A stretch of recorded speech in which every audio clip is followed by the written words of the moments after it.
పెద్దపల్లి జిల్లా మున్సిపల్ కార్యాలయంలో ఎమ్మెల్యే విజయరమణారావు జన్మదిన వేడుకలు ఘనంగా నిర్వహించారు. మార్కెట్ కమిటీ చైర్మన్ ఈర్ల స్వరూప, కాంగ్రెస్ నాయకులు కేక్ కట్ చేసి స్వీట్లు పంపిణీ చేశారు. అనంతరం మున్సిపల్ కార్మికులకు అన్నదానం చేశారు. కార్యక్రమంలో కాంగ్రెస్ నాయకులు ఎరుకుల రమేష్, మస్టద్, పాగల శ్రీకాంత్, ఆమ్రేష్, దేవరాజ్, మున్సిపల్ కార్మికులు పాల్గొన్నారు.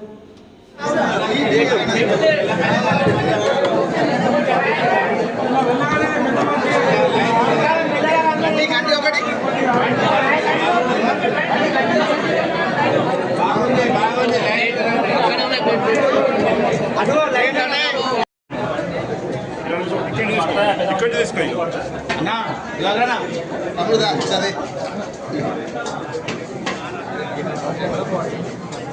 ప్లేట్ దగ్గర పట్టు